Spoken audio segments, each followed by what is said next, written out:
Una de las preguntas que siempre nos hacemos los estudiantes es ¿para qué sirven las matemáticas?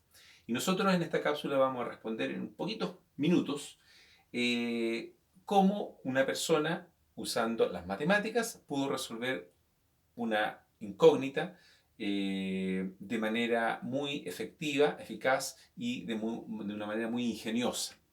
Esto ocurre en la Grecia antigua, allá por los años 240, 300 años antes de Cristo, bastantes años atrás.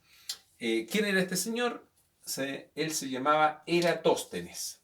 Eratóstenes era un griego nacido allá y vivió muchos años y también viajaba mucho a la ciudad de Alejandría, una ciudad que queda en el Alto Egipto, una ciudad próspera en lo económico, en lo cultural, eh, y allí enseñaba matemática, geometría a sus discípulos. Lo que se sabía en esa época es que en ciertos meses del año, en ciertas fechas, el sol estaba a mediodía, supongamos un 1 de julio, estaba justamente sobre las cabezas de las personas y ellos cuando iban a ver los pozos de agua miraban hacia adentro y no se producían eh, sombras, ¿ya? Y se daban situaciones como por ejemplo, lo tenemos acá, aquí está dibujada el pozo, ¿no es cierto? Y cómo los rayos de luz caían verticalmente y no se produce sombra. Todos conocían eso, era una observación común. Le tocó a Eratóstenes viajar a otra ciudad que queda bastante lejana, que se llama actualmente Asuán, y en esa ciudad existían en ese entonces unas torres bastante altas, unos pilares, y el sol no estaba justamente en la misma fecha, no estaba justamente arriba de las cabezas, sino que tenía una cierta inclinación. Por lo tanto, los rayos de sol hacían y creaban una sombra en el suelo, ¿ya? En la misma fecha. Estas dos observaciones hacían poco viable la hipótesis o el paradigma de una Tierra plana, como se creía en ese entonces. Por lo tanto, tenían que buscar un nuevo paradigma. Eratóstenes, entonces, como era geómetra, trató de explicar estas observaciones imaginando que la Tierra era muy similar a una esfera, o más bien, en este caso, era lo más similar a un círculo, como lo vemos en este dibujo, ¿no es cierto? Aquí vemos las dos ciudades, Alejandría y Asuán, ¿verdad? Cómo los rayos caen paralelos, ¿no es cierto? Aquí no se produce sombra y aquí sí se produce sombra, ¿ya? Bueno, esto lo llevó a reinterpretar, pero aplicando conocimientos de geometrías, él se recordó en ese tiempo de algo que ya estaba demostrado, que era la geometría euclidiana, lo que conocemos actualmente como el teorema de las paralelas y la transversal. Este ángulo internos con este otro ángulo interno, ambos ángulos alternos e internos, son iguales, son congruentes. Eso estaba demostrado. Este teorema de las paralelas lo aplicó a resolver esta situación de la Tierra redonda. ¿Cómo lo hizo? Bueno, eh, dibujó unas paralelas, ¿verdad?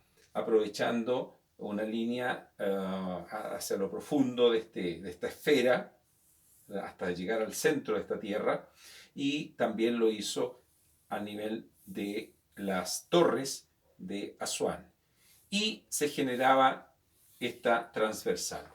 Este ángulo de acá tenía que ser, según el teorema de las paralelas, igual a este otro. ¿Ya? Son congruentes, son iguales entre sí. Entonces subió arriba de la torre, ¿verdad? Y fue a medir el ángulo que se producía entre la torre misma y los rayos de luz, cuando empezaban a aparecer los rayos de luz. ¿Ya? Midió solamente el ángulo de la sombra. Ese ángulo era exactamente igual a este de acá. ¿Cuánto medía ese ángulo? 7,2 grados aproximadamente. 7,2 grados. Aquí lo tenemos. Entonces, midiendo 7,2 grados, tomó el círculo entero, que es de 360 grados, lo dividió por 7,2, ¿no es cierto? Pensando en cuántas veces cabía este ángulo en todo el círculo. Al dividirlo me da exactamente 50. Por lo tanto, el ángulo es la 50ava parte del ángulo completo. Al ser la 50ava parte, no solamente este ángulo tiene ese valor, sino que también la distancia entre una ciudad y la otra también es la 50ava parte del círculo completo, ¿verdad? Por lo tanto, lo que tenía que hacer, y es, así cuentan, mandó un sirviente arriba de un camello a contar en pasos. Uno puede hacer una conversión entre pasos promedio de caballo y metros. Y calculó la distancia entre la que había entre la Alejandría y Asuán. Y el criado llegó a estimar en 800 kilómetros. Si esto es la 50ª parte, lo multiplicamos por 50 y me da 40.000 kilómetros. Esa fue la estimación que hizo Eratóstenes 300 años antes de Cristo. ¿Cuál es el valor actual? Con una tecnología mucho más avanzada, 40.075 kilómetros. Por lo tanto, el error no es más de 75 kilómetros. Eso quiere decir que un viaje prácticamente de Santiago a Buin y de vuelta, no más que eso. Por lo tanto, Eratóstenes, utilizando la matemática, llegó a responder una pregunta, ¿no es cierto?, que en ese momento era fundamental.